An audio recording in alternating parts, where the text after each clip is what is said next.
dibịa anaghị ekwu ibe aba na-ekwu ibe dibịa na-ekwu bụ otu ọ ga-esi wee kpata ego napụta gị ego ya bụ ibe dibịa na-ekwuzi kịta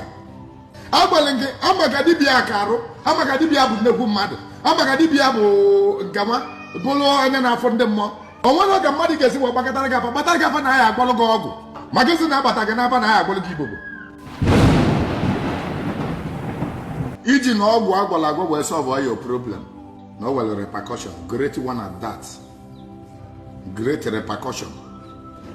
enwere nsogbu si akala aka gị wee bịa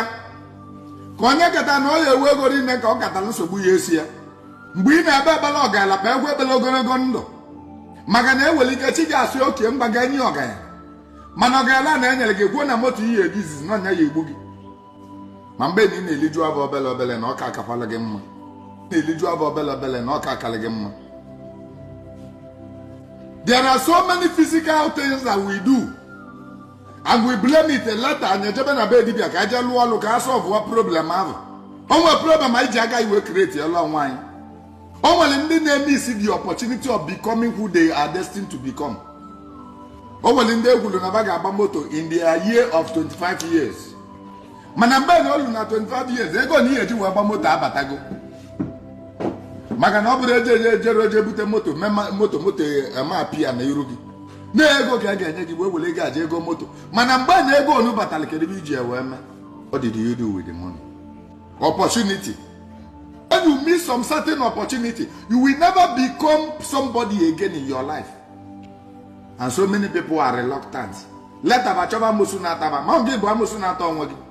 Ọ bụ na chi ga-ekwe na alụsị ga-alụrụ gị ọlụ alụsị aba alụọ ọ bụ na chi ga-ekwe na ndị mmiri ga-aza gị oku ndị mmiri aza ma ọ bụ na ịchụcha aja na mmiri chike sị na ndị mmiri ama nza ịma na ndị mmiri ama nza ibe dịwa na-agwa gị bụ na mmiri gị dị n'ime ụlọ jelibe dibịa agwa gị na aya emeli gị oke ite aya emeli gị ibobo ọgwụ aya emeli gị nke nwa aya emeli gị udu akọ mmiri aya emeli gị nke nwa emechara gị ba niile otu abụ n'ezi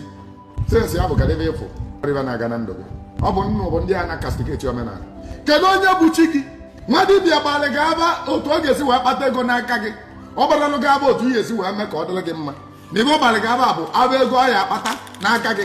Dibịa anaghị ekwu ibe aba na-ekwu ibe dibịa na-ekwu bụ otu ọ ga-esi wee kpata ego napụta gị ego ya bụ ibe dibịa na-ekwuzi kịta dibịa gba ọfọ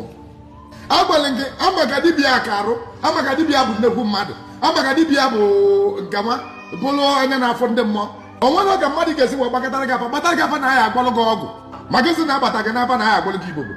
nwa dibịa ya agba gị na ọ batara n'afa na ọgwụ ka a ga-agwọ kedu mgbe kedu ife a ga-eme ibe melie bụ na afasị ndị afasị na aya agba ọgwụ ndị afasị na aya agba oke ite ndị afasị na aya agba ibobo onye dibịa bụbụ asị ka ọ na-asịrị gị o nwere ibe mekọta ka ịkpata n'afa na aya agbalụ gị ọgwụ n'afa aja ka afa na-agba ibe ọba nwere ike ịgba gị na a ga-emere gị ebe ịchụrụ gị aja o nwere ihe dị ka ịgba ọgwụ maka na ịgba ọgwụ abụrụ omenala ọsọ gị nye wee gị iwe ọsọ gị nyata ọgwụ ụtọ ejigo maka ya bụla ilo o nwere oge ịgbakọtara afa ịgbata n'afa na ọgwụ ka a ga-agbalụ gị onye dibịa ọbụla gbata gị n'afa na a ga-agbalụ gị ọgwụ bụ asị ka ọ na-asị